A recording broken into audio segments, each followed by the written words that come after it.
Muy buenas noches a todos aquí el en HCC Contemporánea. Perdonen, se nos estaba pasando por un minuto la transmisión porque tuvimos un problemilla de comunicación. Vamos a hacer la presentación esta noche del tema de la intervención francesa en México y ahorita se las ponemos. Antes que nada, saludo a mis compañeros Esaú Jaimes Buenas noches, bienvenidos.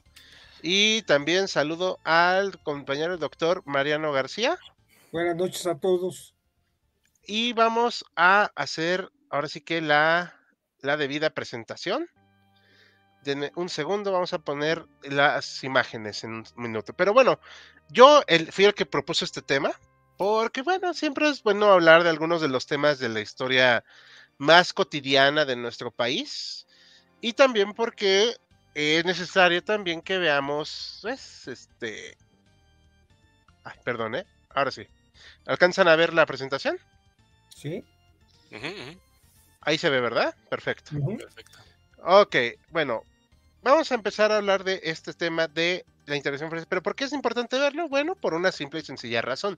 Es otro aniversario hace poco, es necesario también que sepamos acerca de algunas nuevas formas de ver esta intervención, aunque sí quiero dejar en claro que desde este momento sí, no estaba justificada la intervención de ninguna manera. O sea, eso creo que todos estamos de acuerdo, ¿verdad? Sí.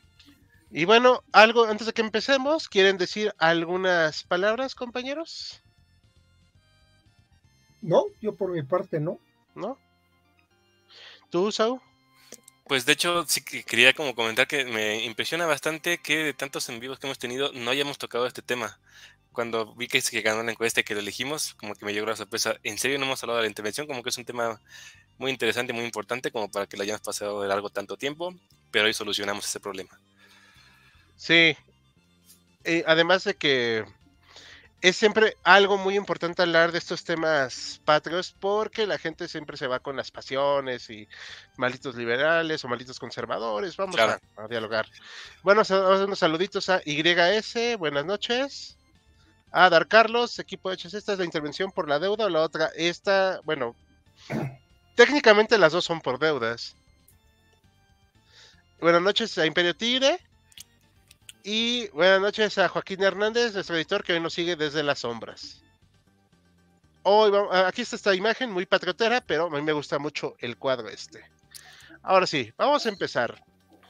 Lamentablemente nuestro compañero David, al cual le mandamos un saludo, no pudo estar esta noche, nos iba a presentar el tema el primer tema, pero bueno, vamos a darle. Vamos a empezar a hablar primero de los antecedentes. En México, vamos a comenzar una cosa llamada Guerra de Reforma, y no estoy hablando de una reforma protestante o de algo religioso en sí, sino que estoy hablando de cómo se reformó el Estado mexicano a buscar ser un Estado laico con el imperio de la ley sobre el imperio, digamos, de la religión, separando la iglesia y el Estado. Voy a parafrasear a lo que dijo el hoy muy tristemente célebre Lorenzo Meyer, que decía que esto era un proyecto de nación de un grupo de personas, no era el deseo de la población, que esto es muy importante, pero bueno, como sea, la Guerra de Reforma se dio de 1858 a 1860-61, y los protagonistas fueron, bueno, los que vimos aquí atrás, Ignacio Comonfort en primera porque él es el que permite el golpe de Estado, Juan Álvarez que empezó el derrocamiento que encabezó en algún punto el derrocamiento de Santa Anna, y algunos personajes como Benito Juárez, Melchor Ocampo, Valentín Gómez Farías aquí aparece, pero pues no debería, porque ya estaba muerto, Ponciano Arriaga, entre otros. Son personas muy ilustres, digo, aquí sí, aunque me caigan mal la mayoría, tengo que reconocer que son muy ilustres, eran una generación, de hecho, bastante interesante de personas, instruidos en diferentes academias, tanto del país y alguno que otro, me imagino que del extranjero, pero no lo puedo asegurar al 100. Y van a hacer este cambio, pero se tuvo que llevar a fin a cabo por la guerra. Ya no hubo capacidad de negociación de parte de ninguna de las dos bandos. Liberales y conservadores no son buenos ni malos. Era un proyecto de nación contra con otro. Y pues al final se impone el de los liberales, aunque a un costo muy grande, ¿no? O sea, la victoria, pero ¿a qué costo? El costo va a ser el dinero. El dinero siempre fue un problema en México, siempre ha sido y siempre será un grave problema. Y en el caso de esta situación se hizo un problemón porque México le debía a varios países, incluido unos bonos que firmaron los conservadores, los bonos Hecker. No sé si los conoces, Esau. No. Ay, no, no es cierto. ¿Cómo que no los conoces? Te estoy dando oportunidad de que los expliques, por amor de Dios. Bueno, dije, ay, no, aguas con esta persona, da clases y puede ser un peligro para sus hijos. Pero bueno, los bonos Hecker, y ahí me corriges si la riego, son unos bonos firmados a un pillo, así como usando palabras que luego dice Mariano, en el cual les prestaron una cantidad de dinero exorbitante para la época, creo que eran como 6 millones de pesos. No estoy hablando de los millones de pesos actuales, o sea, de la época era una cosa brutal, y les dieron como 100,000, o sea, y les cobraban ya, ¿no? Los intereses. Eso, junto con los préstamos que pidieron también los gobiernos anteriores, gobiernos liberales, etcétera, pues obviamente junta estas deudas y se debía a todo mundo. Y en especial a 3 países: Francia, que era entonces el Segundo Imperio, con Napoleón III, perdón, el Reino Unido con la reina Victoria, si me lo recuerdo, y España con la reina Isabel, ¿verdad? Si me lo recuerdo. Isabel II. Isabel II, Chabelita II. Ya México tenía relaciones con todos estos países, o sea, ya no había que peleas con España, ni mucho menos, o sea, ya estamos hablando de cosas normalizadas. Se decreta la ley de suspensión de pagos, que aquí nos dejó esta imagen David, y le agradezco mucho porque yo no me acordaba la fecha exacta, 17 de julio de 1861, el 18 de julio, pero de 11 años posteriores, se le estaría dando el cardiacazo a este hombre, así que tal vez fue un efecto retardado. ¿Qué significó esto? Pues prácticamente decir, debo, no niego, dinero no tengo. ¿Con qué les iban a pagar? No había. O sea, suena muy tonto decir, ay, ¿cómo que un país no tenía dinero? No, o sea, no tenían un duro. El país había estado en guerra durante, bueno, al menos de manera constante 3 años, de manera variada desde 1829. Y de ahí para el Real no había habido un momento de paz. Siempre se habían hipotecado las aduanas para poder pagar los préstamos, lo cual era un círculo vicioso, porque se quedaban sin dinero y pedían otros préstamos y usaban los intereses para pagar otras cosas. O sea, no era una situación bonita, ¿no? ¿Esto qué implicó? Pues que se firma una alianza entre estos 3 países, ¿no? Porque van a decir, a ver, ¿cómo que no tienes dinero para pagarme? O sea, a nadie nos... ¿Tienes? Ajá, sí. O sea, obviamente, yo sí estoy de acuerdo en que pues tienen derecho a cobrar. O sea, eso me queda muy claro porque pues las deudas se tienen que pagar. Pero ya de enviar tropas, ya ahí es cuando... Ahí yo dudo, o sea, yo sí estoy muy en desacuerdo con que se hayan enviado tropas de parte de estas 3 potencias. Bueno, le doy el nombre de potencia a España, pues por buena onda, ¿no? Pero... Sí, ya no era. No, ya no. Sí, pero bueno, vamos a decir que... sí. Pero creo que ellos todavía no lo sabían. Se negaban, se negaban. Llegan a Veracruz en finales de 1861. Obviamente se enteran el gobierno mexicano, se quedan, caray, ¿cómo que están aquí afuera pidiendo el dinero? Pues, ¿qué hacemos? Pues vamos a dialogar y pues se ponen primero condiciones para que puedan hacer sus reclamaciones. Se le permite a la tropa enemiga, por cierto, esta es una imagen, desembarcar para que no, y adentrarse valga la redundancia, tierra adentro de Veracruz, para que no se murieran de la fiebre amarilla y el vómito negro y todas esas cosas que pasaban ahí en ese lugar inhóspito y olvidado por Dios, llamado Puerto de Veracruz. Es que, o sea, hoy en día estamos acostumbrados porque vivimos en la inmundicia, pero en ese momento, pues era un lugar infecto. O sea, sobre todo para los europeos. Sí, claro.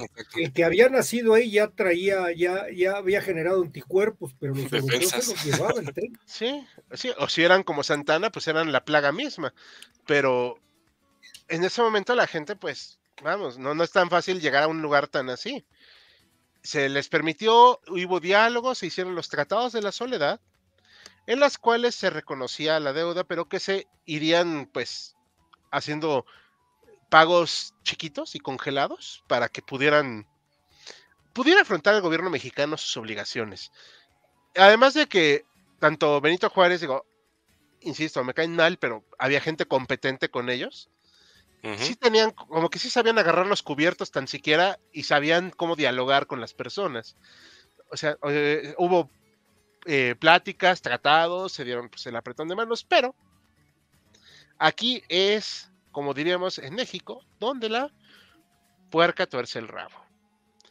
Porque Francia dijo, pues está muy bonito tu tratado, Esperancita, pero a mí no me importa. ¿Y por qué no le importa? Porque tenían otros planes. Querían establecer un imperio que hiciera frente a Estados Unidos. Napoleón III era una persona con una idea muy global del mundo. No estoy diciendo que sea bien o mal, eso a mí no me corresponde juzgarla. Creo que Marx en su momento lo hizo, pero pues me cae gordo Marx, entonces pues, no voy a citarlo mucho. Sin embargo, sí tenía una idea muy interesante, al menos para decirlo de modo muy amable, Napoleón III de cómo veía que tenía que tener una influencia global.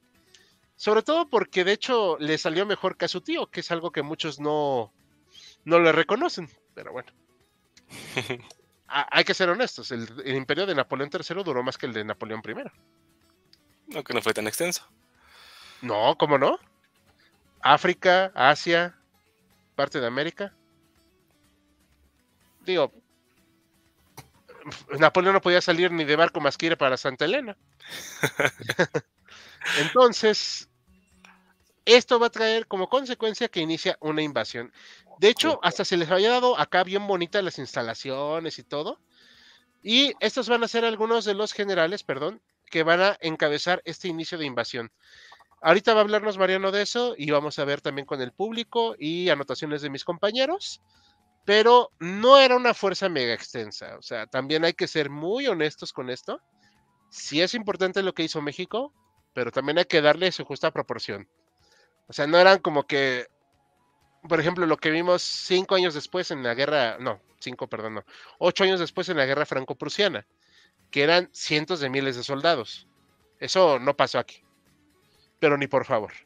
Entonces, no sé si quieran comentar algo más, ustedes, para ir cerrando. Yo quisiera, antes de yo meterme luego en el tema, ahorita que platicaba lo de la cuestión de que el país no tenía dinero, es importante remarcar que desde la creación de la colonia española, nunca hubo en estas tierras, tanto en la Nueva España y luego en México, el concepto de impuestos como ahorita los conocemos. O sea, el Estado se financiaba como Dios le daba a entender.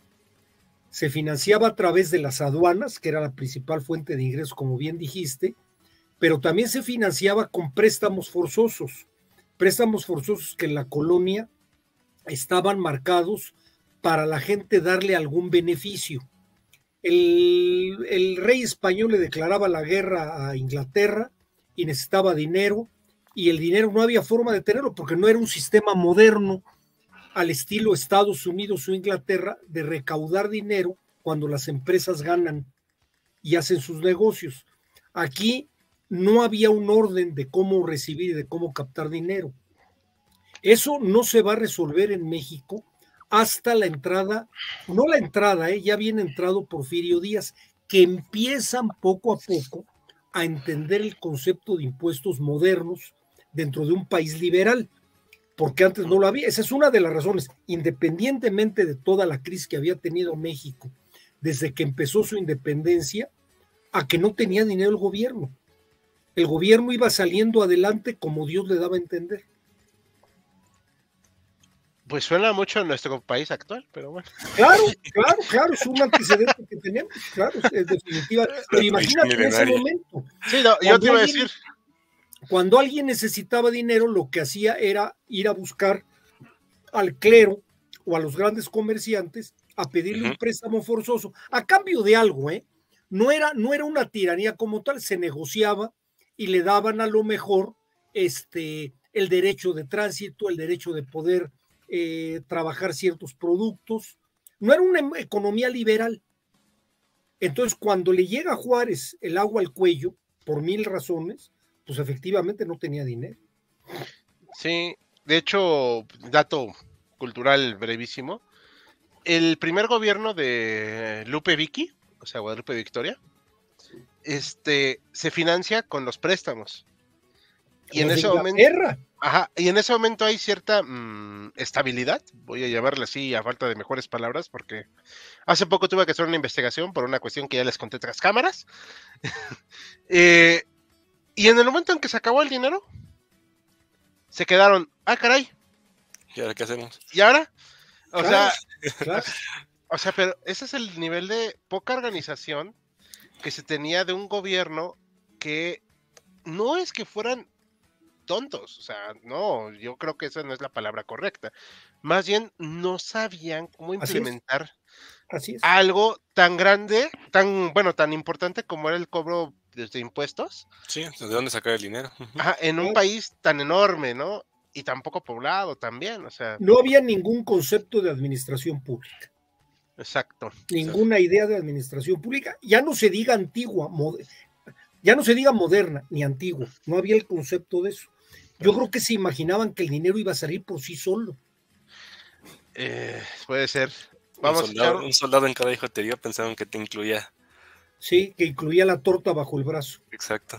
Vamos a echar unos saludos rápido antes de que se nos junten, que ya en lo que eso nos quita tiempo. Fernando Torres, buenas noches. Muchas gracias por sintonizarnos. Alejandro García, saludos a Morelos. Y José Plasencia, yo no pago deudas ajenas, menos de criminales, pues eso no pensaban todos, así que Isel Janaí Martínez Tosca, hasta la fecha sigue abandonado por Dios Veracruz. Bueno, sí, saludos a la gente de Veracruz.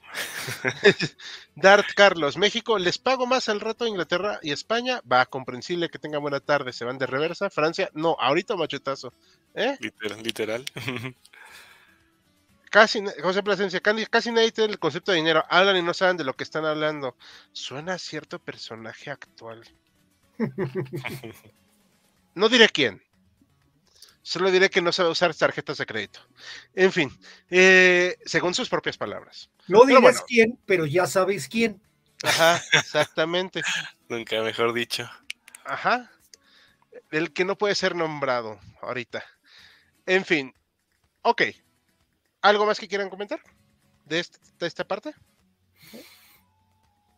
Nada más, creo que como para que no perdamos de vista, como lo has planteado ahorita, no hay como que olvidar como las declaraciones e intenciones como ocultas que están en todo este escenario, ¿no? Cuando llegan las tres fuerzas, las tres expediciones, inglesa, española y británica, llegan porque sospechan o ven en el discurso de Juárez una intención de no te vamos a pagar, no hay dinero, no te vamos a pagar, o sea, esa es la bronca. Sí. Exacto, o sea, de hecho los diarios... Además de otras cosas, que ahorita platicaremos. Sí, bueno, además como comentario final, los diarios de debates de esa época, pues precisamente hablan de que no hay, o sea, no hay recursos. Suena muy raro decirlo, insisto, pero literal, o sea, ¿qué dinero iba a haber después de una guerra civil? No, hombre, todo de 50 años de golpes de Estado. Claro, sí. Olvídate. Exactamente, ¿no? Pero una guerra civil como lo fue tan declarada. Y tan fuerte, fue fuerte sí. la guerra de los 3 años. Sí, exacto. Unos últimos saludos antes de que se me acaben. Dar Carlos, soy de Veracruz. Saludos. De esa tierra tan bonita. Sí, buenas, Anet Lut Olivos, una de nuestras seguidoras más leales y no quiero decir viejas, pero sí de gran trayectoria aquí en el canal. Buenas, equipo HC, buenas, Net Lut Olivos. Acuérdense que estamos en Facebook, Twitter, YouTube y en la transmisión en vivo en este momento. Saludos a nuestras 3 redes. En fin, ¿algo más que quieran comentar? Adelante. Ya sigue Mariano, nos va a hablar acerca de esta organización de Francia, España e Inglaterra para reclamar los pagos, cómo se hace, y el inicio ahora sí de la invasión y la batalla del 5 de mayo. Ok. A ver, yo una de las cosas que quiero primero empezar a poner en contexto es que los 3 países que van a intervenir efectivamente lo que se puede ver sobre la superficie es para doblarle el espíritu, no solamente al gobierno de México, sino dar una lección a todos los gobiernos que no les querían pagar, porque habían repartido dinero por todos lados. Quien realmente había dado dinero a México como préstamo era la Gran Bretaña.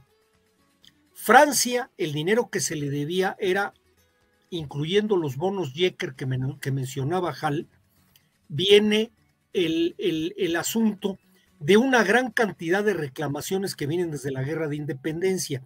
Se incluye esa cuestión de medio de teatro, que fue los bonos, el dinero que se debía por los daños al pastelero, que originó en un principio la Guerra de los Pasteles, bajo el gobierno de Luis Felipe de Orleans.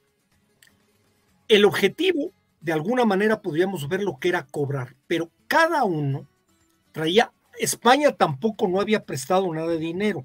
España estaba cobrando daños que habían tenido en las diferentes guerras que habían tenido México.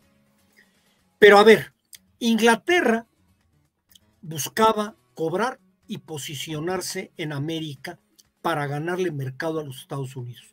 No olvidemos que el siglo XIX es el siglo donde Inglaterra es la principal potencia.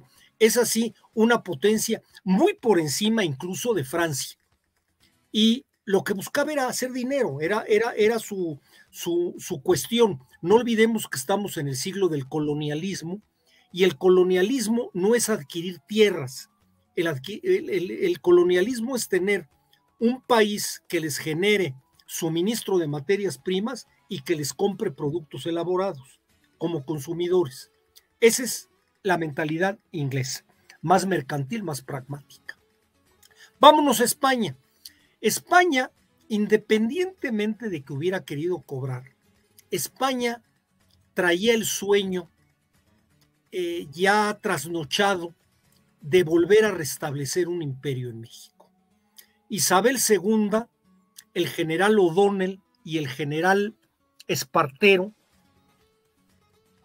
estaban con la idea de que valdría la pena volver a ayudar y meterse a México y generar un nuevo imperio.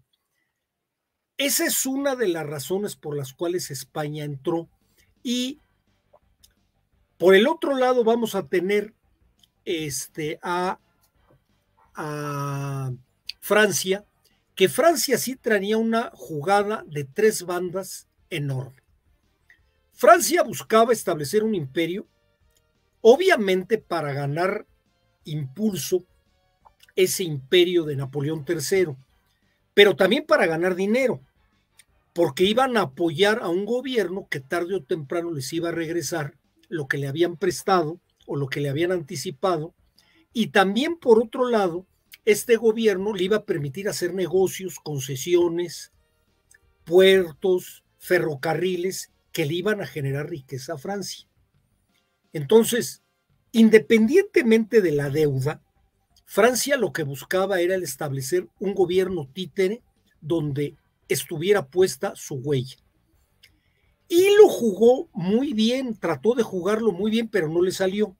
Él convenció, se subió al barco con Inglaterra y con Francia, con Inglaterra y con España en el Pacto de Londres, para los tres intervenir, con la idea de que España e Inglaterra hicieran la labor sucia, invadieran a México y él se sacara de la manga del saco o de la chistera a un candidato a emperador con el cual había empezado a negociar de tiempo atrás, que es Maximiliano de Habsburgo. No fue el primer candidato que estuvieron buscando.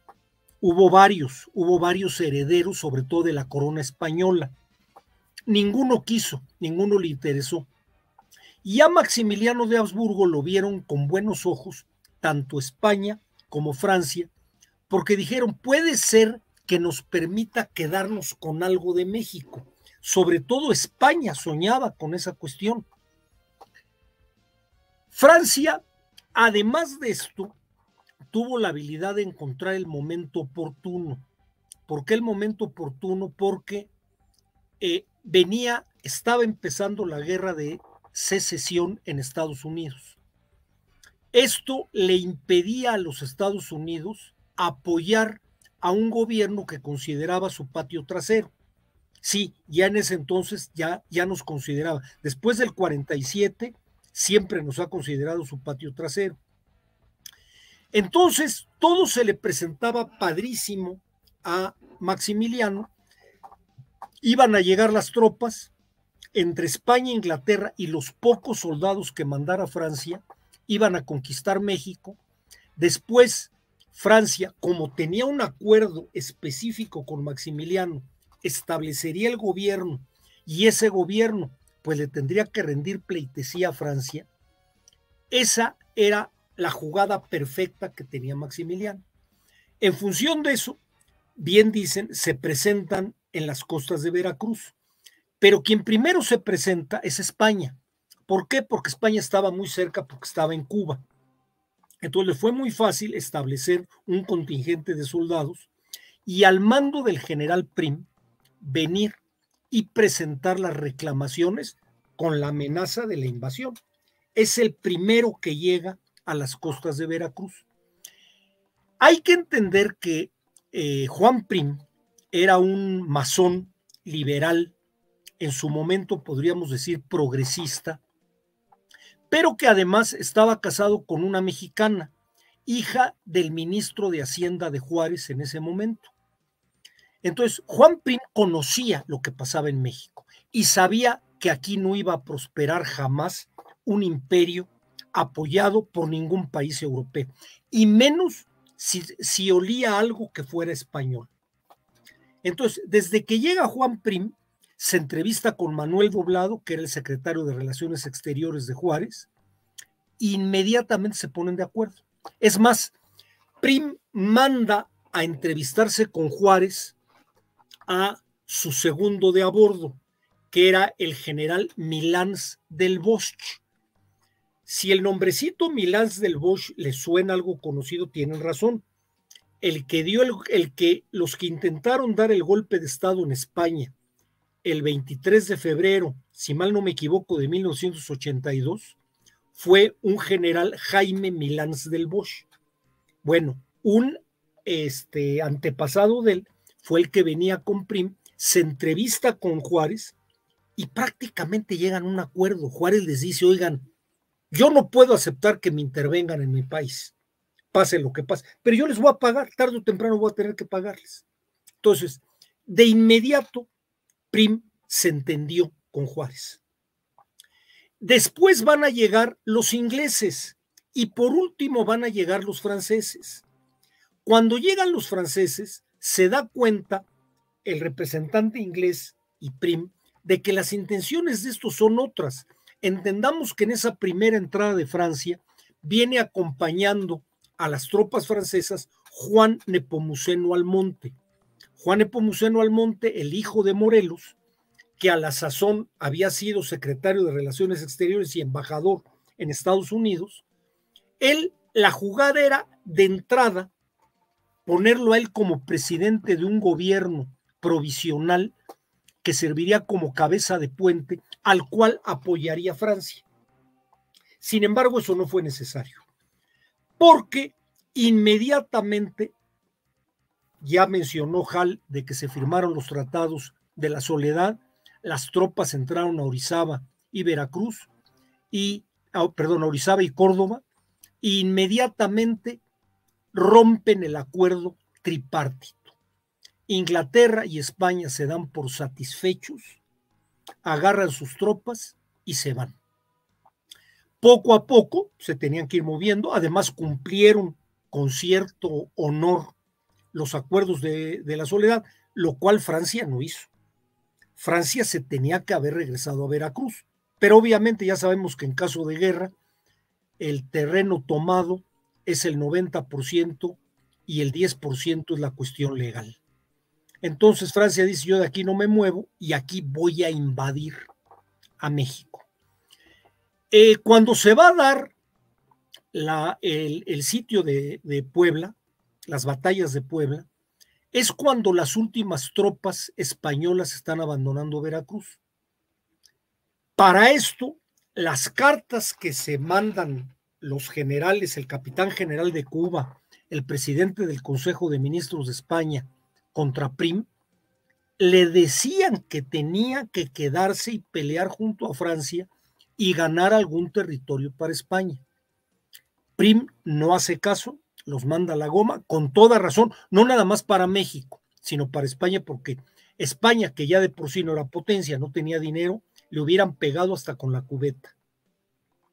Y Francia se queda, ya nos vemos en el 5 de mayo para entrar a Puebla.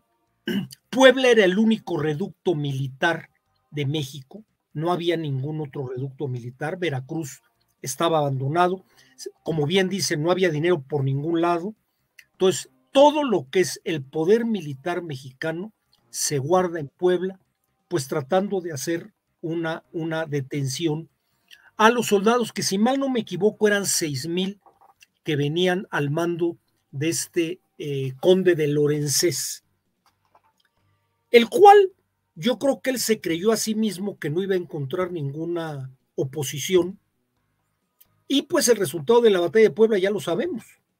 Se le van a unir 1,500. Sí, Hal, perdón.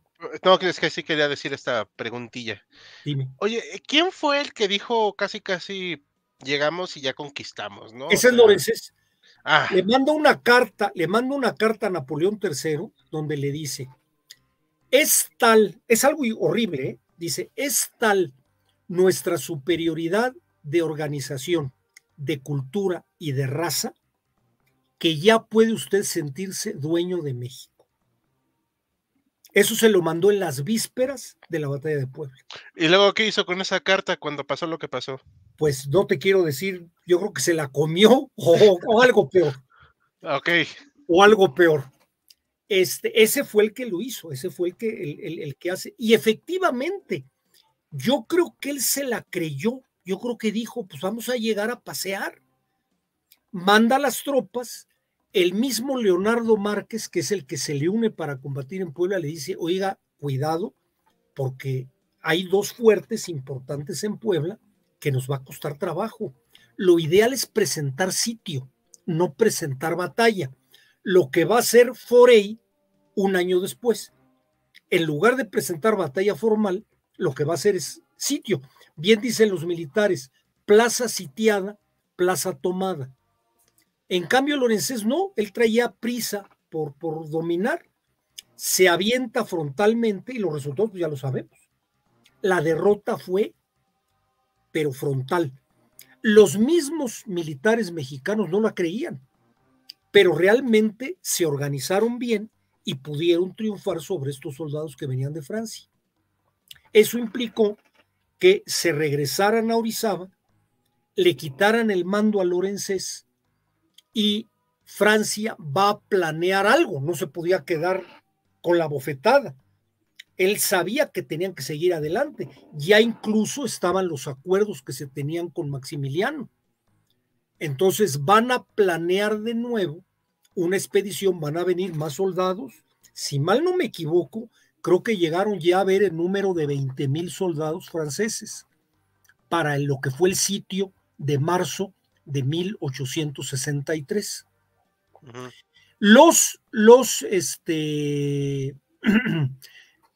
Bien, esa es la parte de cómo se da este pacto tripartito, haciéndolo de una manera lo más amable posible, sin entrar en demasiados detalles.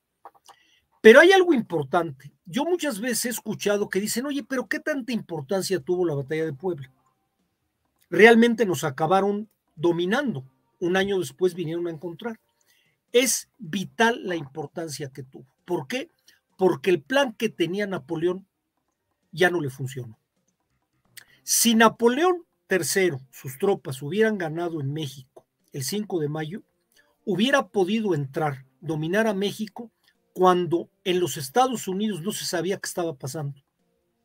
Lo más seguro, el hubiera es difícil de decir, pero lo más seguro es que se hubiera afianzado su gobierno. Este año de atraso implicó dos cosas. que las tropas de la Unión en Estados Unidos derrotan a los confederados en Gettysburg y que se va a dar una batalla en lo que es actual Checoslovaquia, en Sadova, que es una batalla donde los prusianos derrotan a los austríacos de una manera apabullante, con lo cual Prusia se pone como la potencia a competir con Francia. Y eso va a implicar que Napoleón tenga prisa por pacificar el territorio en México, porque Maximiliano dé resultados y por poderse llevar sus tropas a Europa, porque sabía que era inminente que se iba a presentar el pleito contra Prusia. Y también sabía que era inminente que los estados de la Unión, que no querían un cuerpo europeo en su frontera, al ser triunfadores sobre la Confederación, pues invadieran o le entraran al pleito contra Francia. Entonces, la importancia de la batalla de Puebla es que dio al traste con el movimiento y con las jugadas que tenía Napoleón III. No quiero meterme al detalle específico de que realmente Maximiliano no dio el ancho. Maximiliano era un segundo de a bordo de los militares que dominaban en México, primero de Forey y luego de Bazaine. El ejército le hacía caso a Forey y a Bazaine, y Maximiliano fue llegando a convertirse en una especie de un monarca sin poder. Hasta el final, cuando Napoleón III, porque Napoleón III de inmediato le empieza a pedir, oye, págame lo que te presté, yo necesito llevarme mis tropas, tienes que hacer algo porque la cosa ya se puso difícil, y Maximiliano nunca dio el ancho. Nunca dio el ancho. ¿Qué pasó? Que en el inter de lo que duró la guerra de intervención, fueron derrotando al ejército francés, eso hay que reconocerlo, ¿eh? La capacidad de armar fuerzas irregulares por parte de Porfirio Díaz y Mariano Escobedo es extraordinaria, porque permitieron armar ejércitos y permitieron además ahora sí que de sus recursos, de los recursos de los comerciantes de la zona, sobre todo en el caso de Porfirio Díaz, hacerse acopio de armas que de contrabando las traían de Estados Unidos. Bien, ¿qué sucedió? Que ya para 1866, principios del 67, Maximiliano se queda solo. Y además ya en franca derrota. Ya domina el ejército francés la parte del centro, de Querétaro a Puebla. Y se van a dar pues las tomas de Puebla, la toma de la Ciudad de México, la toma de Querétaro y el eventual fusilamiento de Maximiliano y de Miramón y de Mejía. Básicamente este fue el amarre de cómo se dieron todas estas cuestiones, y como en todo, en historia es muy difícil que haya una sola causa de una derrota o de una victoria, es multifactorial. Si metemos todo esto en la licuadora, es lo que dio como resultado el que terminara el Segundo Imperio como terminó, los franceses se retiraran con el rabo entre las patas, los que quedaron, y los que no quedaron, que se fueron antes también, se van a ir para luego ser derrotados en la guerra franco-prusiana, donde ya también se dieron cuenta que Francia no era la potencia que decía que era.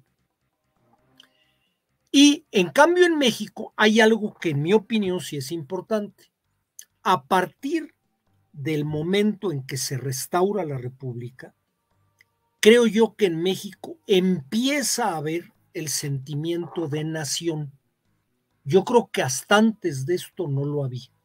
Yo creo que incluso en la guerra contra los Estados Unidos realmente no había una idea de país. Y después de esto creo que sí se logró. No necesariamente que haya sido por el espíritu nada más de Juárez. Todo el equipo de gobierno, que es un gobierno muy destacado, pues contra viento, marea y tormenta salió triunfador en una situación que todas las apuestas estaban en su contra. Justo eso iba a decir, nadie apostaba por ellos. Totalmente. O sea, yo dije hace rato, y fue con toda la intención, o sea, este gobierno, pues sí, todos ellos eran gente educada. Definitivamente. Sí, sabían usar los cubiertos, o Y sea, eran sabían. civiles, Hal. Sí, La y mayoría el, eran civiles. y el ejército, perdón, No, adelante, adelante. y el ejército era bisoño. Así es. Era otro concepto. Era otro concepto de mundo.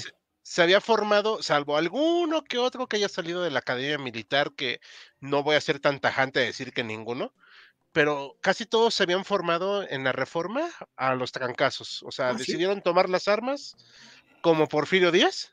Así es. Como se me fue ahorita el nombre de este señor, el barbudo. Mariano Escobedo. Exacto. Mariano Escobedo es lo mismo. Mariano Escobedo se forma peleando en las guardias civiles que habían en Nuevo León a las órdenes de Santiago Vidaurri y del general Suazua, peleando contra los apaches y peleando contra los americanos, pero no con una educación militar de forma. Entonces yo creo que bien tú dices, fue sangre nueva que inyectó otro enfoque al país. Sí, y ya casi todos, creo que sí es un parteaguas, ¿no? Y ya casi todos habían nacido después de la independencia, o sea, ya. Yo creo que salvo Juárez. Sí, Juárez era el viejito de aquel entonces. Salvo Juárez, yo creo que ya todos. Y además hay algo interesante, fíjate que de este grupo de liberales, sobre todo Juárez, es formado ya en una escuela laica de las que inventó Valentín Gómez Farías, los institutos científicos y literarios. El Instituto Científico y Literario de Oaxaca es como el de Toluca, como el de Zacatecas, son de las primeras escuelas que se salen del control eclesiástico. Entonces es gente con otra formación. Ok, sí, pues eso es muy cierto también. No sé si quieras complementar algo más, Saúl. No, adelante. Vamos a ver unos comentarios y ahorita seguimos hablando de la batalla de Puebla, ¿les parece bien? Claro. ¿Cómo cuánto cuesta, sin ser exactos, pregunta César Guerrero, mandar una flota de invasión que atraviese el Atlántico y tenga que invadir un país grande? Y el costo es tan grande como para dejar la guerra. Híjole, sí son. Ha de haber sido canijo, ¿eh? O sea, todavía no son los barcos de vapor. Todavía son de vela.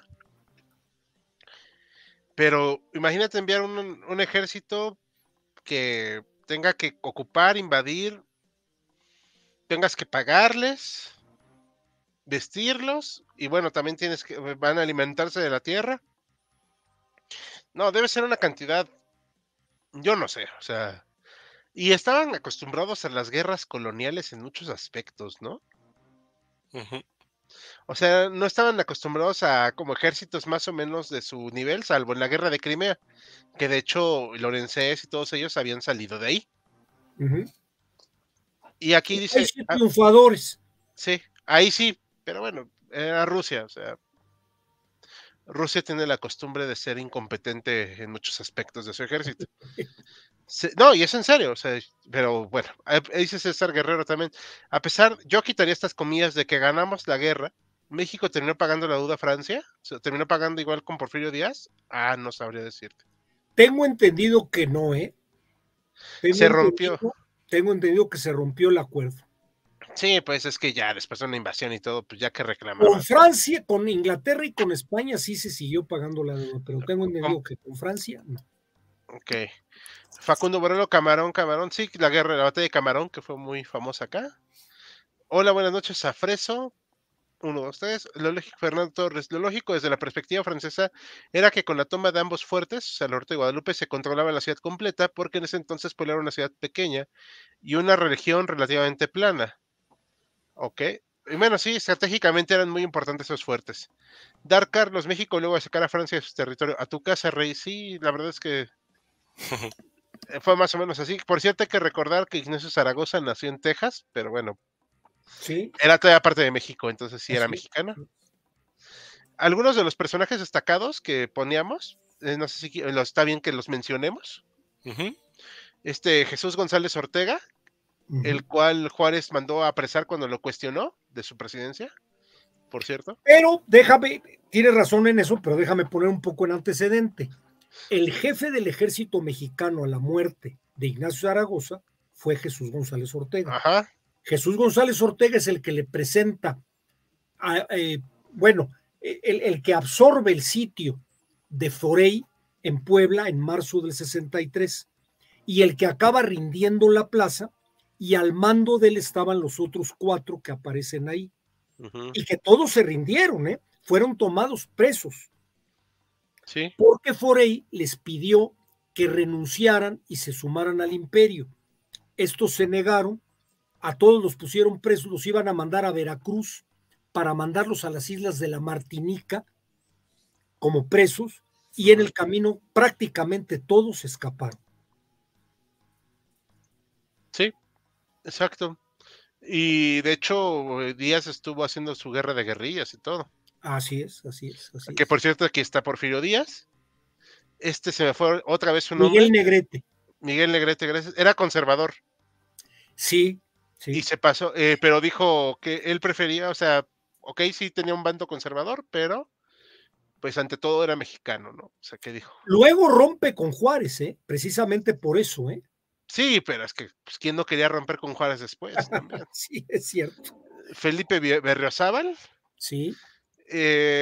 Manuel González, que también era conservador, por cierto. Así es. El manco, pero ese ya fue manco después. Sí, es cierto. Y estos que están aquí, Manuel González, Porfirio, el Chato, Félix Díaz, ¿no? Félix Díaz, sí, su hermano. El hermano de Porfirio, y este de aquí creo que es... Creo que es Mariano Escobedo. Sí, Mariano Escobedo. ¿Quién es Escobedo? Y aquí está el que luego terminó comandando gran parte de las fuerzas francesas, Aquiles Bazaine. Aquiles Bazaine. Y la batalla de Puebla, hay que también decir que sí fue importante. Yo antes era mucho de la idea de no festejarla, pero pues todos cambiamos de opinión cuando nos formamos como historiadores y también leemos un poco más. Es importante por una razón, como dijo Mariano, desbarató los planes de Francia. Así es. Le dio respiro a la República. Hasta muy entrado 1863, el Congreso mexicano siguió funcionando. Varios dirán, ay, pero ¿de qué sirve que funcione un Congreso? Pues es lo que le da certeza jurídica, o sea, para empezar, al país. Desde ahí, o sea, significa que está funcionando ese país. A pesar de que había una invasión en forma, o sea, no era una invasión con 4 gatos, ¿no? O sea, una de las tantas campañas filibusteras que le encantan a Esaú, sino... Le rompió el esquema a los planes de Napoleón, y además no solo, eso es algo que se me olvidó comentarlo, no solo a nivel nacional, a nivel internacional, la gente se volcó a criticar la invasión francesa a México. Ah, eso es muy importante, sí es cierto. Sí, claro. Víctor Hugo, creo que Emilio Zola también, los mismos intelectuales franceses se pusieron en contra de Napoleón. Sí, porque aparte en México, bueno, ya sé que era doble rasero, etcétera, pero pues no voy a juzgarlos en su época. México era un país soberano. Así es. Surgido de las independencias, de las revoluciones, con más o menos, digo, obviamente vamos a ponerlo con pincitas, con influencia de los ideales de la Revolución Francesa. Así es. O sea... Y ya tenía 15 años de haber sido reconocido por el país al que antes pertenecías, por así decirlo, ¿no? Por España. Ajá. La soberanía ya estaba dada en todo sentido.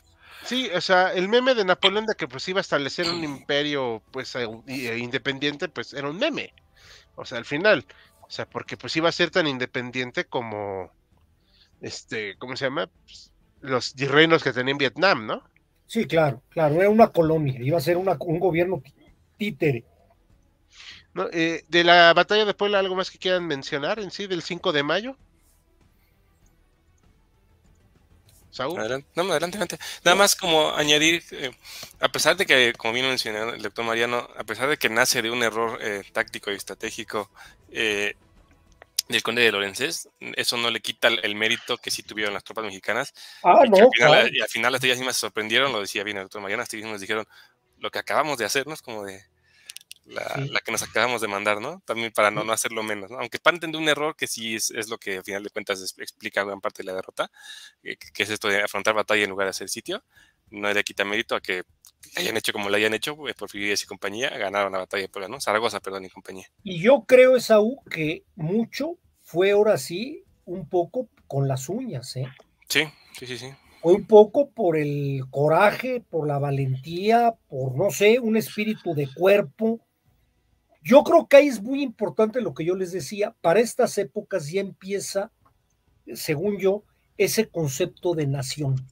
Sí, sí, en eso coincido yo también. Adelante, Jal, nada más. No, sí, no, está bien. Me parece, de hecho, bastante interesante lo que dijo Mariano. Bueno, generalmente en los análisis históricos serios, que diríamos, no se da esa parte del coraje y la valentía, pero ya que hemos estudiado un poquito más de historia militar, también sabemos que el aspecto moral juega. Claro, claro, claro, claro. Y al final, estas personas que ya eran no el ejército liberal, no el ejército conservador, sino el ejército mexicano en ese momento, o sea, se dieron cuenta que tenían que defender lo que tenían. O sea, Y ¿cómo? además, ¿Quién sabe? Hal, enfrentándose a uno de los ejércitos más poderosos del mundo. En ese momento. No se estaban enfrentando con la hermana República de Guatemala, no, se estaban enfrentando con un ejército de primer nivel. Sí, o sea, era algo muy interesante ver también que se afrontó eso con lo que se tenía en ese momento. O sea, no era armamento de primera. Aquí hay una imagen, de hecho, o sea, bueno, o sea, insisto, estas son representaciones un tanto románticas. Yo no tengo ni idea si alrededor del fuerte de Loreto y Guadalupe está así, pero bueno.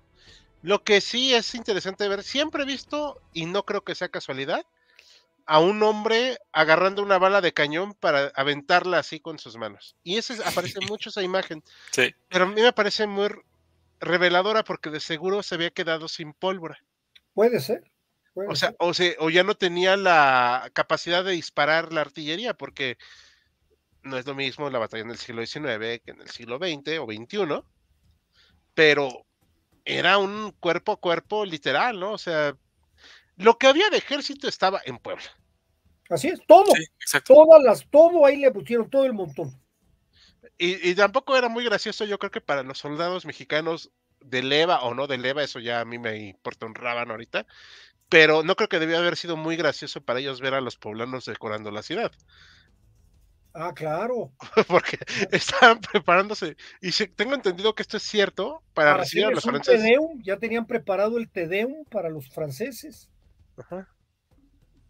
Exacto, o sea, es muy interesante revalorizar esta batalla, sin tampoco perder los estribos, ni... Exacerbarla, ¿no? Ajá, Bueno, o sea, cuando entraron los americanos, Puebla lo recibió con bombo y platillo. sí. Sí, pero, digo, o sea, pero es cierto, o sea, tampoco hay que ponerse así, ay, no, no, o sea, sí es muy importante. Aparte fue la primera victoria, me parece, así, en forma contra una potencia invasora.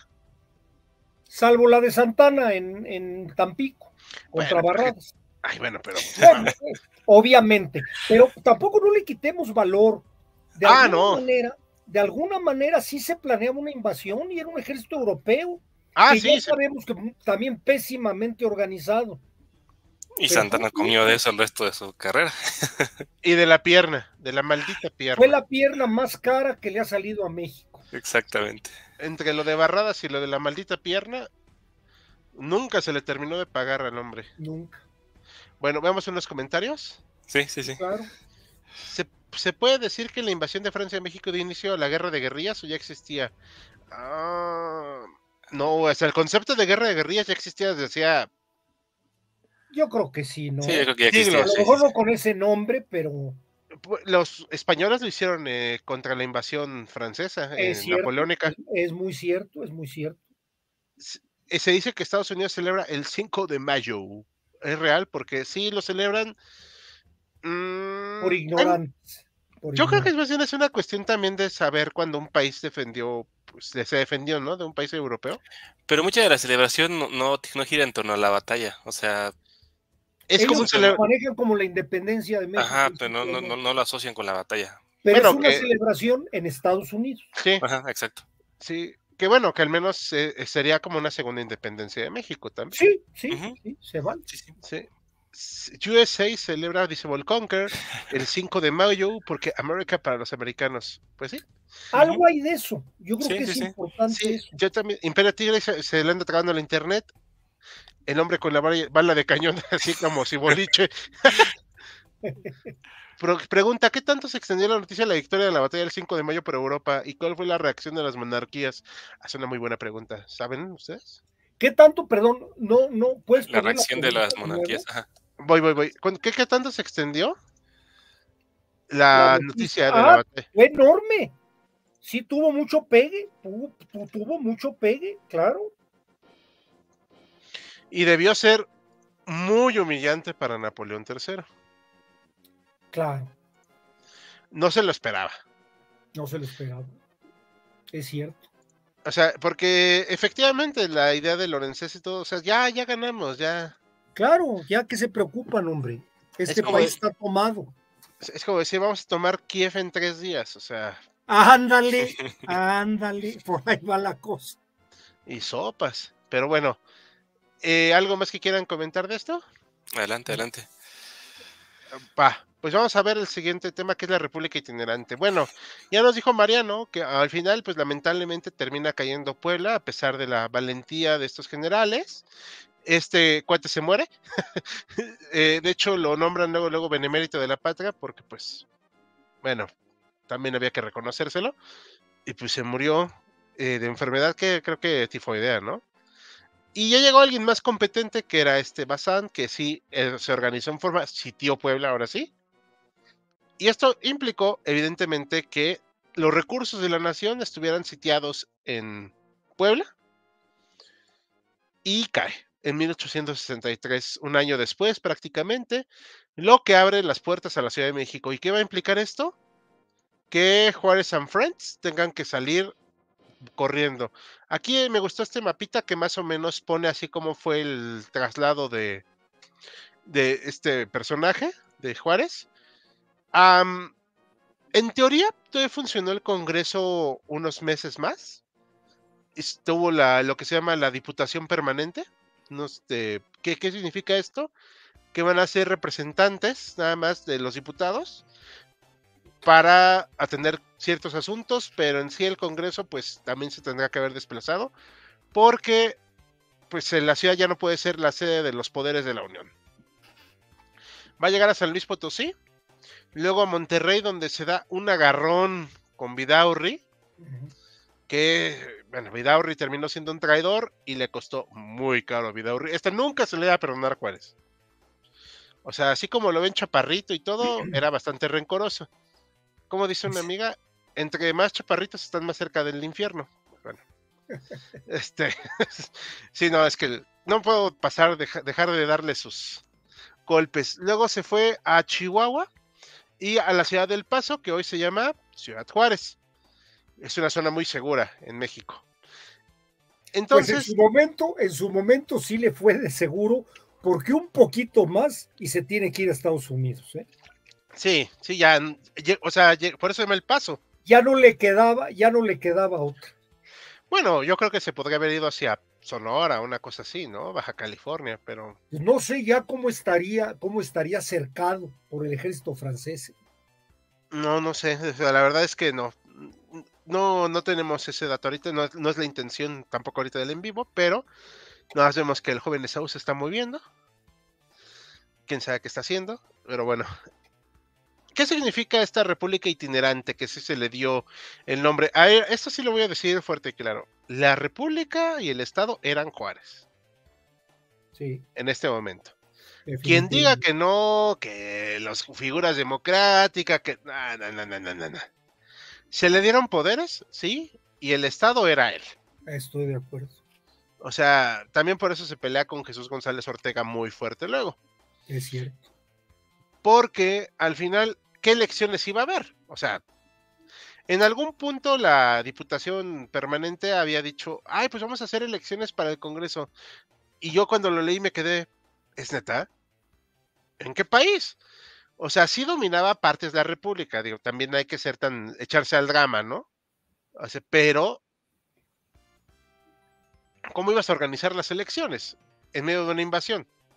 O sea, la verdad es que sí era algo bastante, pues, si no ingenuo, con una muy poca capacidad de entender el panorama. Y ahí a mí me gustaría meter mi cuchara para defender al benemérito. Hay quien habla de que nunca ganó una elección, y eso es falso. Uh-huh. Benito Juárez, con la única elección que se hizo guaje, fue la que correspondía para 1865, que es en la que se pelea con González Ortega. Porque todas las demás, que eran elecciones indirectas, las ganó. Ganó en 1861 y luego ganó en 1867. Cuando llega a la República Restaurada, hay elecciones y la gana. Y luego vuelve a ganar en 1871. A lo mejor con todas las mañas que quiera. Pero fue elecciones y ganó.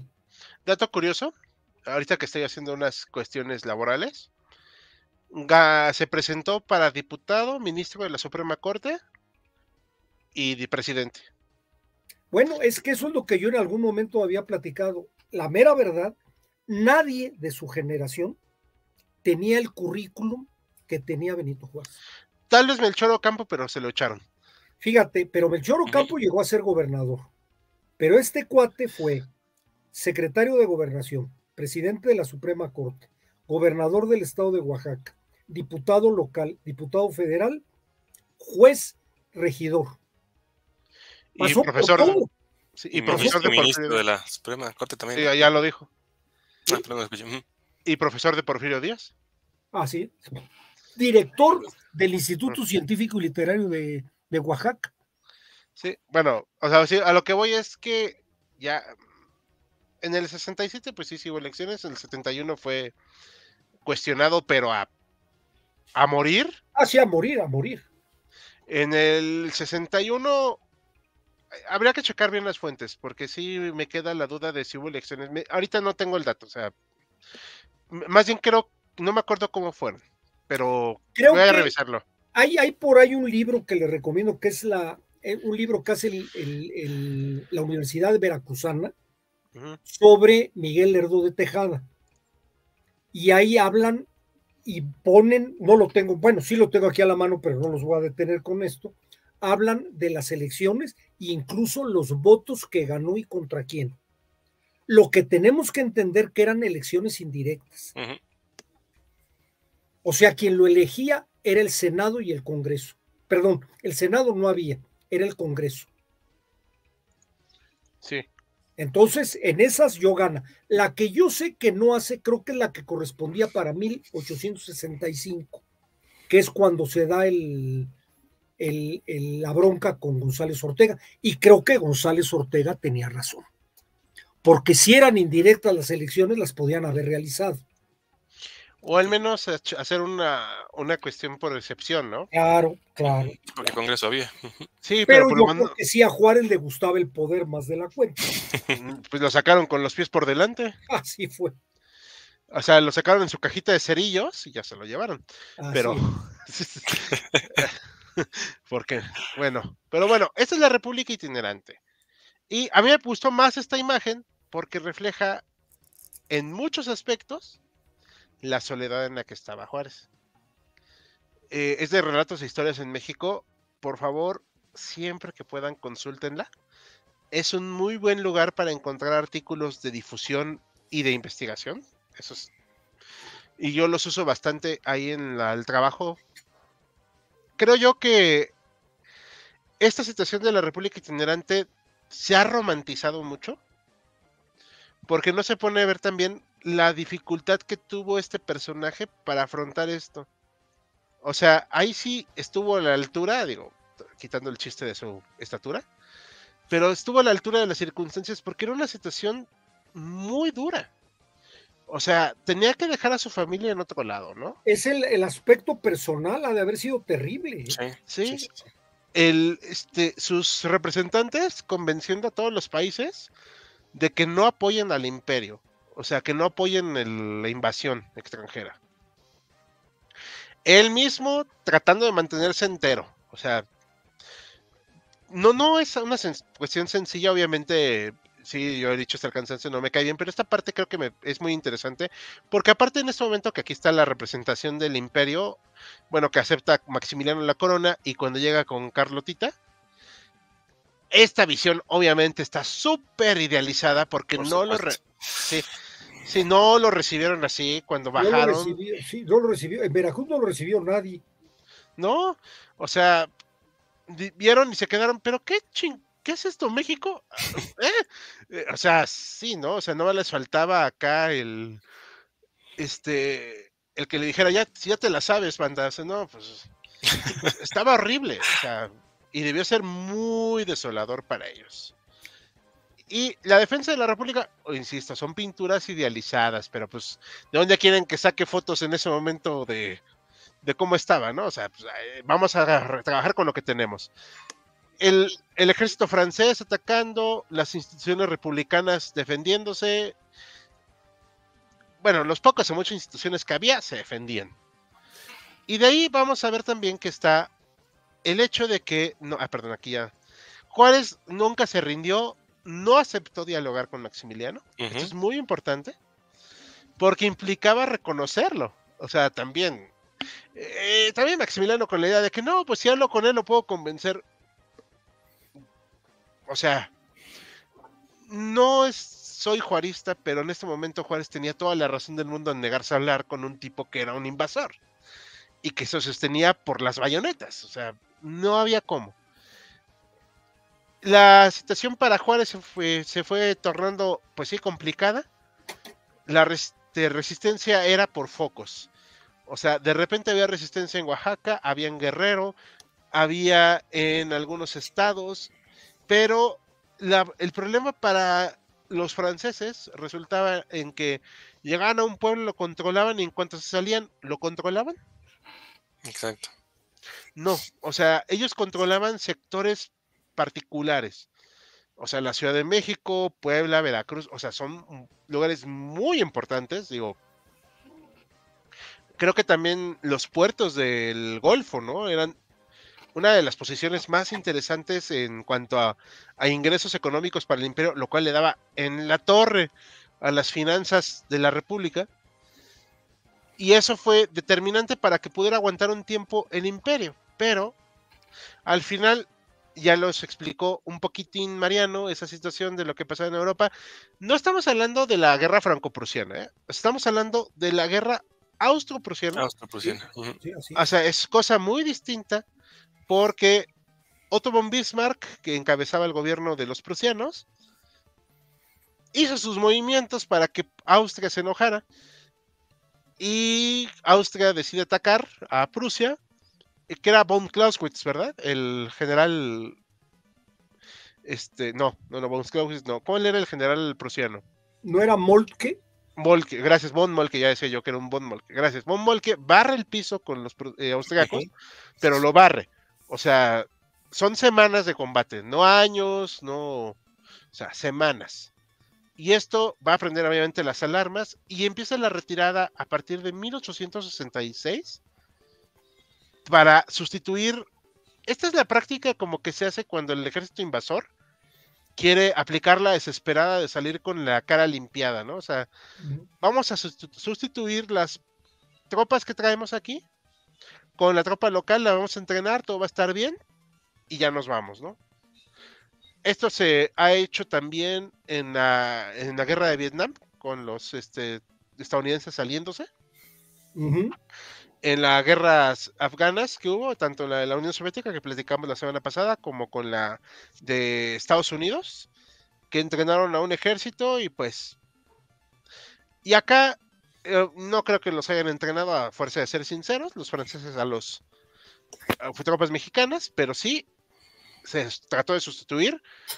Yo no puedo entender cómo Maximiliano creyó que iba a aguantar con eso, siendo que, para bien o para mal, ese ejército había sido derrotado por estos liberales, y ahora estos liberales tienen una experiencia de campaña mucho mayor. Además de que ya había acabado la guerra civil estadounidense y ya en cuanto acaba pasa un tiempo y ahora sí Estados Unidos empieza los reclamos. Ya, o sea, vamos a quitar esa idea que según yo fuiste tú, Mariana, el que nos trajo a colación esa película donde según Juárez llevaba a un Lincoln en cuadro. Sí, es una película americana. Ay, Dios mío, qué horror. Es una película en inglés. Ay, Santa Madre de Sí, Dios. sí, es una película muy extraña y sí, tú ves a un Juárez cargando con un cuadro. No había fotos para llevar en la cartera, era un cuadro enorme de Lincoln. Pues, yo creo que viendo cómo se transportaba Juárez, pues estaba medio cañón, por no decir el adjetivo más apropiado. Claro, por Sí, supuesto. o sea, sabiendo que esta situación que vemos aquí, pues el bendito cuadro de Lincoln, pues era más un mito, ¿no? Dicho eso, sí estaba enterado Juárez de las injerencias con Lincoln, luego fue con este Andrew Johnson. Johnson, ¿verdad? ¿Sí lo dije bien? Sí. Andrew Johnson, es cierto. Ya empezaron los reclamos en serio. Leí un libro muy raro, el cual no lo quiero citar porque es una muy mala fuente, me parece, que hablaba de que sí había habido hasta militares acá interviniendo estadounidenses en México. No puedo creer esa fuente porque no me presentó datos. O sea, no me presentó las fuentes de dónde sacó esas aseveraciones. Prefiero investigarlo muy bien antes de darlo como verídico, porque creo que eso hubiera provocado un conflicto internacional de una envergadura, bueno, que hubiera tal vez adelantado una guerra mundial, ¿no? O sea, por así decirlo. Pero no creo que los haya habido. Lo que sí es cierto es que empezó a haber fluidez de armamento poco a poco a las repúblicas, digo, a las fuerzas republicanas. Así es. No de la misma calidad que todos, pero ya de mejor calidad, ¿no? O sea, ya un poquito. Claro. Y el ejército francés se fue retirando. Carlota, bueno, Carlota fue la que más insistió en quedarse. Maximiliano no estaba convencido, pero era un hombre muy dubitativo. Y al ser dubitativo no tomó la decisión. O sea, no tomó la decisión tal vez que hubiera sido la más sensata, irse. Tal vez hubieras quedado como un tonto, pero un tonto vivo. No se quiso ir porque de hecho ya estaba a punto, ¿no? De abordar el barco, tengo entendido. Pero decidió no irse. ¿Por qué? Pues ya lo sabrá él, ¿no? O sea, cuestiones de honor, que su mamá le dijo que iba a ser una vergüenza, que su hermano Pancho Pepe pues dijo no te quiero acá, o sea, N cosas. Pero cada vez que iban saliéndose las tropas francesas, cada vez iba retrocediendo más y más. Claro, iban ganando terreno. Sí, así que de eso nos va a hablar ya Esaú. Y no sé si quieran decir algo más antes de pasar a unos comentarios. Antes de que se olvide, tengo aquí la película. Es una película de 1939 que se llama así, Juárez. El director fue John Huston. Y los principales artistas es Bette Davis y Paul Mooney. Ay, Dios. Bueno, aquí lo pongo en los comentarios. Está curiosa, pero bueno. No, es una joya, es una joya. Si la consiguen, es una joya. Bueno, antes de pasar a darle la palabra, gracias Mariano, a darle la palabra a Saúl, vamos a checar unos comentarios rapidísimos. Venga. Quiero saludar a nuestra página amiga, sobre todo que lo seguimos en varias redes. Pausa Histórica. Muy buen tema que exponen, gracias. Esperamos luego contar con tu presencia para alguna colaboración. Una teoría, dice Alejandro García, es que los franceses no pudieron tomar todo el norte ya que se enfrentaban por el camino guerrillas, y otra es que los franceses no estaban acostumbrados al calor. Tengo razón, no era suficiente tropa. Exactamente. Y al calor ya habían estado en Argelia, en Egipto. Ajá. O sea, no creo que eso les hubiera afectado. Sí, eso sí, los colores y todo el tipo de ropa, no sé qué tan conveniente era. Ah, bueno, esto ya lo vimos. ¿Qué opinan que no se le, dice Fernando Arrioja, perdón, ¿qué opinan que no se le llama República Restaurada porque la República nunca desapareció? Pues tiene razón. Pero yo lo voy a seguir llamando República Restaurada. Se oye bonito. Sí, porque aparte pues se restauran ya los poderes fácticos. O sea, ya se retoma la actividad. ¿Es cierto que la llegada de Maximiliano a la capital fue recibido con clamor de la sociedad alta y los de la baja fueron obligados, ya que lo engañaron de que los mexicanos lo querían? Sí y no. La gente, si la alborotas, va a ir. Digo, tampoco es como que tuvieran mucho que hacer, ¿no? Le hicieron Te Deum en catedral, Ajá. hicieron festejos, pusieron las campanas al vuelo, y yo estoy seguro que la gente de la ciudad pues se metió al fandango. Sí, o sea, ¿qué Era la podían hacer? novedad, era la novedad. ¿Qué podían hacer en 1864? Que en la Con- última parte sí hay que abonar la ingenuidad de Maximiliano. En la parte en que lo engañaron, sí es un poco cierta, porque sí le llevaron esta encuesta, Unas, entre comillas, unas que él actas, pidió. ¿verdad? Que Sí. él le pidió a la comitiva que fue con Almonte y otros que fueron con él les pidió, oigan, díganme un documento donde me digan que la gente en verdad quiere que yo vaya a México. Y en efecto le llevaron un documento donde decía, sí, mira, hicimos una encuesta popular y la mayoría de la población quiere que vayas. En esa parte sí tiene razón, o abonar a la ingenuidad de Maximiliano, que creía que en efecto lo esperábamos con Así ansia. empezaron eran, ¿cómo se llamaban aquellos que falsificaron los chinchulines? Órale. Para un Ah, partido de fútbol o algo. no, Los los cachirules. cachirules. Sí, Cachirules, perdón. Un tema de shorts a futuro, por cierto. sí. Según dicen es que Maximiliano se quedó en México ya que su esposa le dijo que abdicar era vergonzoso y por eso se quedó. Incluso sus familiares le dijeron que se quedara aunque fuera a morir. Sí, tiene mucho de razón. Es Sí, cierto, sí. la emperatriz, su mamá, no sé si emperatriz, Sofía. no, archiduquesa, le dijo que los Habsburgo no abdicaban, nada más. Exacto. Bueno, sí, yo hubiera contradicho eso, pero bueno, en fin. Buenos días, noches para todos, soy Isabel Salgados. Supongo que tendrá que ver la repetición más tarde. Sí, es un temita largo, pero bueno, ya vamos a terminar. Ahora sí, algo más que quieran comentar, ya echamos todos los comentarios. Nada. Va, pues ahora sí, saudate, por favor. Gracias. Bueno, pues vamos a ver ya la parte final. Ya más o menos ya tenemos idea de cómo llegó al final, entonces nada más vamos como a recuperar y a concretar algunos datos. Ya el doctor Mariano comentó muy bien, en efecto las tropas empiezan a retirar. A raíz de la guerra austro-prusiana, en la que Prusia, como dijo Hall, barre el piso con los austriacos. Eso significa dos cosas. La primera, que el hermano de Maximiliano, que se me acaba de ir el nombre, es Francisco José, bueno, es el emperador austriaco, ya no le va a poder brindar ningún apoyo porque Austria está por los suelos. Y también la segunda cosa que significa es que Francia empieza a temer algo que va a ocurrir años después, en 1871, que se va a tener que enfrentar a los prusianos para tener la supremacía o para defender la supremacía en Europa, y que en efecto no va a tener las tropas necesarias ni el dinero necesario para esa guerra si sigue manteniendo una guerra o un ejército en el territorio mexicano. Y eso va a orillar a Napoleón III a tomar la decisión de retirar las tropas. El 31 de mayo de 1866 le llega la carta a Maximiliano en la que Napoleón III le avisa, oye, te informo que los soldados franceses ya se van a ir de ahí porque los necesito acá, entonces mucha suerte, sé que vas a tener éxito, pero yo me llevo a mi gente. Y Maximiliano se empieza a quedar solo. Carlota, que lo había mencionado Hal un poco, Carlota hace un viaje en estas mismas fechas, en mayo del 66, a Europa, para hablar con Napoleón III y pedirle que respete los acuerdos de Miramar, ¿no? Estos acuerdos, cuando Maximiliano iba a ser mandado a México, estos acuerdos decían lo que había mencionado el doctor Mariano, Maximiliano se iba a convertir en jefe de Estado, pero con el respaldo de las tropas francesas, ¿no? Entonces Carlota habla con Napoleón y le dice, oye, Maximiliano sigue siendo jefe de Estado y tú hiciste un compromiso de que mientras fueras jefe de Estado lo ibas a respaldar con tropas, entonces cumple con tu parte, ¿no?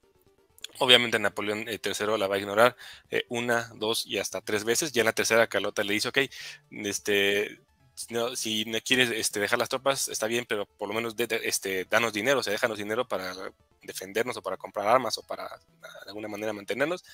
Y Napoleón, como les digo, hasta tres veces le va a negar el apoyo, ¿no? Carlota finalmente de ahí se va a Miramar, ya se refugia en Miramar, ahí es donde ya después viene esta historia romántica en que empieza cada vez a desquiciarse un poco más porque sabemos que tenía problemas mentales, y Maximiliano ya en este momento se queda solo. Lo que había mencionado Hal, esta parte de entrenar a los ejércitos locales para defenderlos, yo coincido con él, no creo que en realidad los haya entrenado, lo único que hizo fue, ya no tengo los generales ni a las tropas francesas, entonces los generales mexicanos los voy a poner al mando de las tropas.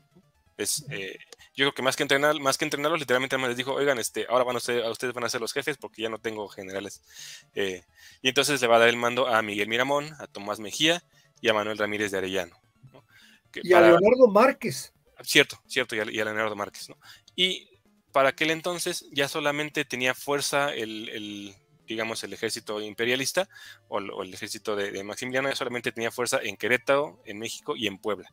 Eran los 3 reductos que tenían. Prácticamente, aunque había dominio, aunque había tropas tal vez en otro lugar, a esos 3 se reducía. Y el ejército imperial, el ejército republicano, perdón, empieza a ganar de a poco territorio, ¿no? A esto hay que sumarle lo que ya también mencionaron con claridad. Termina en 1866 también la Guerra Civil Estadounidense con la victoria de la Unión, lo que significa que Estados Unidos, ya como un país nuevamente reunificado, va a retomar esta idea de evitar que una potencia europea esté establecida en la frontera sur de su territorio, y entonces va a empezar a apoyar directa e indirectamente al ejército republicano, ¿no? Con venta de armas, con dinero, es decir, y con el apoyo abierto de que no quieren una potencia europea aquí metida, ¿no? En efecto, no hay datos, esto lo hablábamos como antes en el en vivo, fuera de cámaras con Hal, no hay datos de que hayan mandado tropa o de que haya habido tropa norteamericana combatiendo. Sí hay, por ejemplo, sí hay datos de que mandaron tropas cerca de la frontera, como en precaución y tal vez, pero sabiendo que no iban a atacar a los republicanos, nada más como los iban a tener ahí. Pero ya hay un apoyo de Estados Unidos hacia los republicanos, y eso empieza a hacer que el ejército empiece a ganar o a recuperarse. Al final no hay que olvidar que las guerras se ganan con dinero, y con dinero que es el que compra las armas, y el ejército republicano empieza a recuperarse y empieza a avanzar. A final del camino, ya a inicios de 1867, los 3 reductos que les había comentado, la Ciudad de México, Puebla y Querétaro, uno de ellos lo van a perder, aquí Porfirio Díaz, que lo mencionamos un poquito sobre esto cuando hablamos en vivo de Porfirio Díaz. Porfirio Díaz va a sitiar Puebla y se la va a quitar a los imperialistas, por lo que solamente le va a quedar México y Querétaro. Querétaro era, a fines prácticos, porque así lo había decidido Maximiliano, la capital del imperio desde hacía 2 años antes. Entonces ya solamente quedaba para que los republicanos vencieran, acabar con el sitio de Querétaro, ¿no? Con la capital queretana, ¿no? Aquí sucede algo interesante. Aquí ya no es un ejército invasor que se está defendiendo. Aquí ya es en términos prácticos, una guerra civil. Ya eran otra vez tropas mexicanas defendiendo un proyecto contra tropas mexicanas que defendían otro proyecto. Eso es importante mencionarlo en este momento, porque aunque quien está en el poder de alguna manera es Maximiliano, que es extranjero, ya no tiene tropas ni mandos extranjeros, ya es una guerra civil entre los generales que ya mencionamos del lado de Maximiliano, y las guerrillas mexicanas que se van a reorganizar en 4 ejércitos, ¿no? El ejército del norte, que va a encabezar Mariano Escobedo, ya lo mencionamos, el ejército del centro con el general Vicente Riva Palacio, el de occidente con Ramón Corona, y el de oriente que le quedó en el mando a Porfirio Díaz, ¿no? Porfirio Díaz toma el ejército de oriente, captura Puebla en marzo del 67, y entonces... No, el 2 de abril.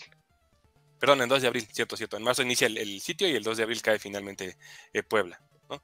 En Puebla esperaban las tropas poblanas que llegaran los refuerzos de Leonardo Márquez de la Ciudad de México, que nunca llegaron. Porfirio Díaz les gana la partida. Porfirio Díaz tenía menos tropa que la defensa poblana, pero aún así hay una estrategia brillante y gana Puebla. Y a final de cuentas solamente queda Querétaro, ¿no? El sitio de Querétaro inicia el 6 de marzo de 1867 con el general Mariano Escobedo.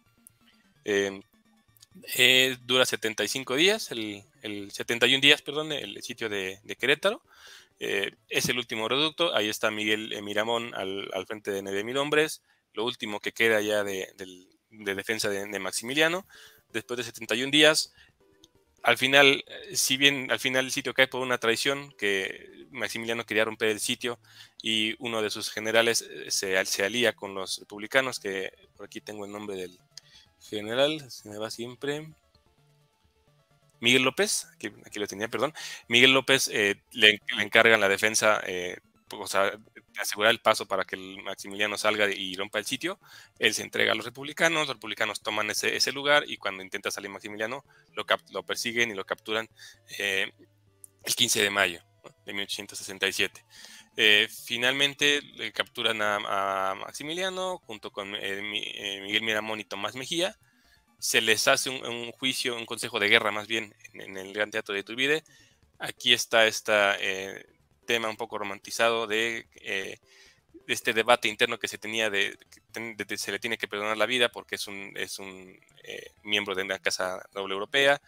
Pero al final del camino, Juárez, en una decisión que a la fecha se puede como debatir, pero yo considero que al final del camino fue la decisión correcta, se decide fusilar a Maximiliano, ¿no? El 19 de junio, en el Cerro de las Campanas, en Querétaro, junto a Tomás Mejía y junto a Miguel Miramón, Maximiliano es fusilado, mientras que el 15 de julio, Juárez entra triunfante en la Ciudad de México, y digamos que con eso se da por concluido el Segundo Imperio, o el Imperio de Maximiliano, la segunda intervención francesa.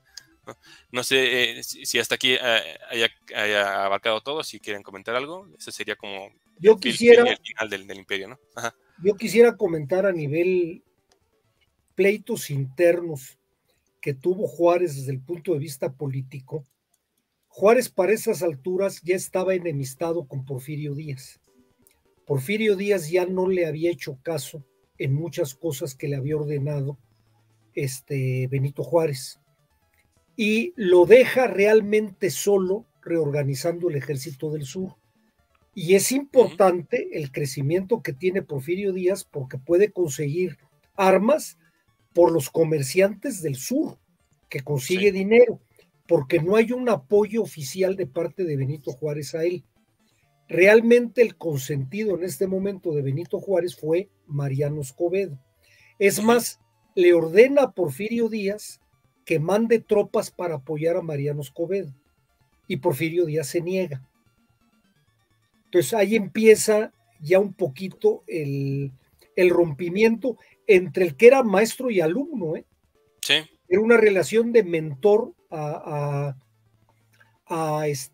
pupilo entre Porfirio Díaz y Juárez. Cierto. Que al final Juárez se beneficia porque Díaz en esta desobediencia decide atacar la Ciudad de México mientras Escobedo ataca Querétaro.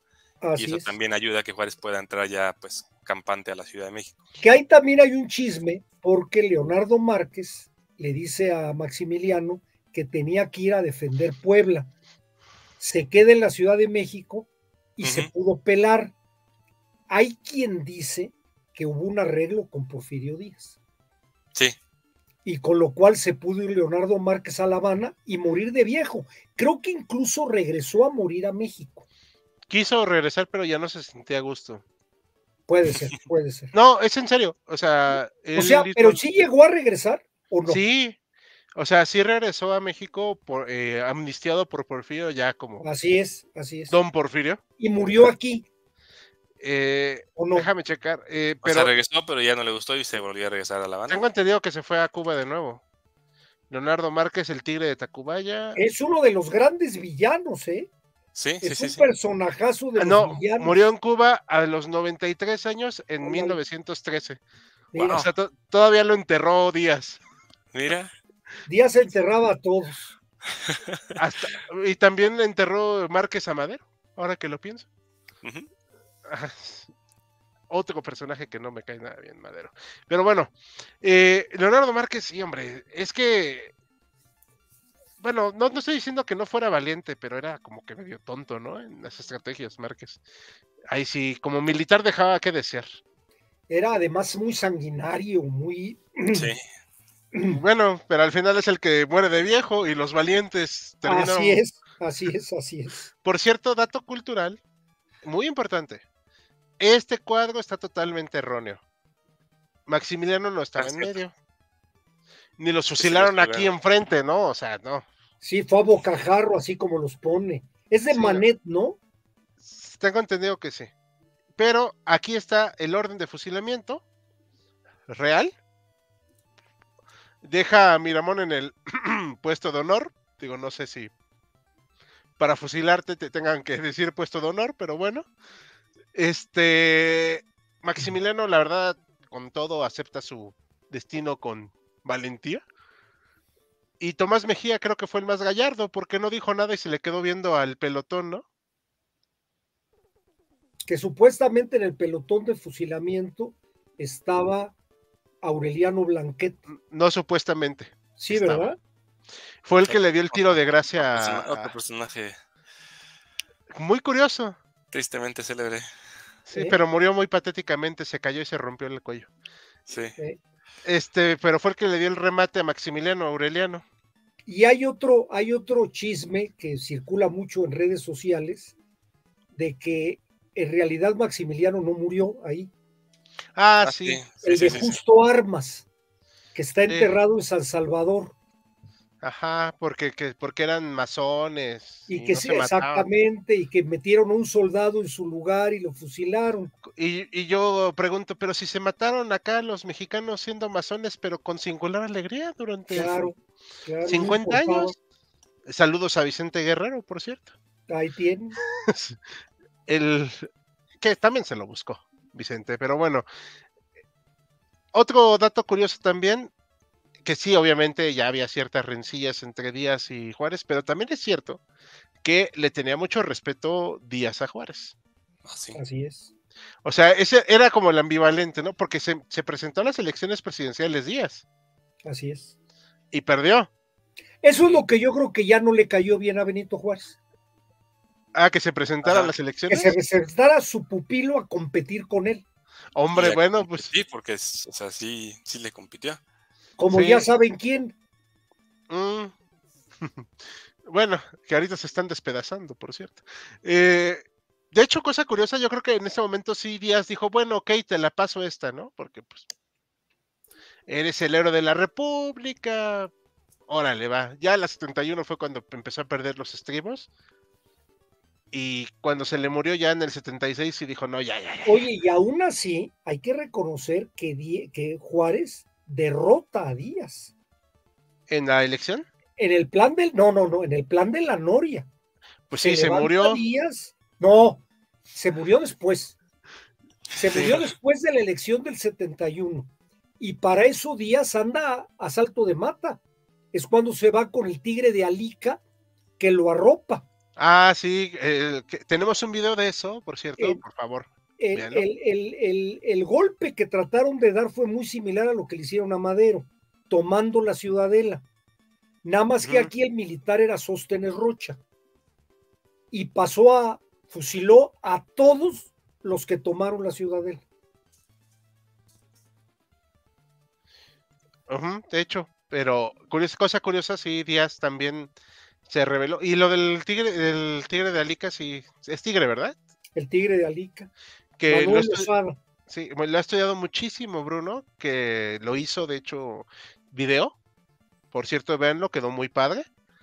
Entonces, él era un conservador, era mestizo, pero bueno, esas clasificaciones no me gustan mucho. Era conservador y odiaba a Juárez a morir. Qué raro, gente odiando a Juárez en esa época, como que casi no había. Unos poquitos. Sí, pero bueno. Sobre todo don Pelagio Antonio de la Bastida y Dávalos. Ay, ¿quién era? El obispo de México. Sí, cierto. Se tuvo que pelar. Pues cómo no. Y hizo las paces con Porfirio Díaz. Bueno, es que Porfirio tenía como que más callo en ese aspecto. Sí. Pero bueno, ¿algo más que quieran comentar del fin de la intervención francesa? No, pues es un buen tema que sería inagotable. Podemos de aquí sacar historias particulares enormes. Hay unas preguntas acá interesantes, comentarios, voy a dejarlos rapidísimo antes de que empecemos a terminar. Hay una película donde actúa Burt, espero haberlo dicho bien, Lancaster y Gary Cooper, en que son mercenarios yanquis, como que México echó a los franceses gracias a la intervención gringa del mensaje. Bueno, es como las películas de Crockett, de Dave Crockett, donde sale de Dave Crockett, John Wayne. Ajá. Y no, o sea, el Álamo, acaban con el mundo en el Álamo, o sea, los gringos sí se pintan solos para... Sí, Bueno, confieso aquí que compré las películas, la colección de películas de Rápidos y Furiosos, precisamente porque yo estoy consciente que son basura y quiero apagar el cerebro totalmente. Son más coherentes esas películas que la que vi de la del Álamo, que donde sale Dennis Quaid, creo que se llama. Dennis Quaid, ajá, sí, Dennis Quaid. Porque y Bob Thornton, ¿no? Billy Bob Thornton. Está casado con Billy Angelina, Bob Thornton. Que estuvo casado con Angelina Jolie. O Ándale, sea, yo estoy consciente que las de Rápidos y Furiosos son basura, ¿no? Pero sé que voy a ver basura. Sí, pero esta fue el colmo. No, pero esta sí dije, no, por Dios, no. No esperabas. Acabó con el cuadro. Sí, no, o sea, porque digo, o sea, ponen así, uno de los ejércitos más poderosos del mundo y yo. ¿Cuál? Además el Santana que ponen ahí es... Sí, bien uniformados, todos con uniforme, marciales. Sí, cómo no. Sí, Santana es napoleónico, es como... Ándale. Sí, no, Napoleón se queda tonto al lado de... Sí. En fin, o sea, esas cosas son las que me desagradan mucho de nuestros colegas del norte, que por cierto me caen bien en general, pero no nos mientan, o sea, no mientan con que el ejército mexicano, o sea, no, tampoco se vale. Bueno, se pueden echar un viajecito al Álamo en San Antonio, para que ahí sí, que ves que nos ven la cara, ahí sí, quítate. Es llegar a la Disneylandia de la historia. Sí. Sí, de hecho, quiero visitarlo un día para nada más darme el quemón. Dice Isabel que se me iluminan los ojos cuando nombro a Porfirio, pero por supuesto. Fernando dice, ¿cómo fue el ascenso de Porfirio Díaz a la presidencia de México después de este suceso? Perdón. Hay un en vivo ahí. Acabo de ponerlo en enlace de Muy cómo bueno. fue el ascenso de Porfirio Díaz, nos quedó bastante padre. Ahí ahora sea para que no repetir el tema, pero solo les digo que no nació viejito. Sí, alguna vez fue joven, como en esta foto que ahorita encuentro, para ponérsela, para que no digan. Se enfrenta a Sebastián Lerdo de Tejada. Sí, el plan de Tuxtepec, y ahí sí gana, y de ahí para el Real. Ajá, bueno, primero Manuel González, después de él, que no, Manuel González no era su títere. Eso hay que siempre dejarlo muy claro, y ya luego sí de ahí para el Real. Ya, pero tampoco le fue fácil, porque hubo bastantes rebeliones. Pero bueno, ¿algo más que quieran comentar, equipo? No, nada. Bueno, entonces vamos a dar por concluido Perdón, Saúl, ya no te pregunté, no te di la palabra. ¿No quieres comentar algo más? No, igual como al principio, como que me llamaba la atención que no viéramos el tema, me da mucho gusto que lo hayamos visto, creo que lo abordamos bastante bien, la verdad es que fue un temazo, entonces nada más agradecerles como siempre y nada más. Perfecto. Muy bien, pues a nombre de todo el equipo HC, les agradecemos que nos hayan acompañado en vivo. Ahora sí lo hicimos un poquito más corto y anunciamos que los que siguen son los 2 últimos en vivo de esta temporada. A partir de la siguiente, solo será 1 hora. Así para que no los cansemos tanto, para que sea más entretenido y tendremos un nuevo formato de votación donde solo serán 3 temas. Estén pendientes. Les agradecemos su apoyo, denle me gusta, compártanlo, comenten, dejen sus dudas y nos vemos mañana con nuevos estrenos en nuestros canales. Hasta la próxima.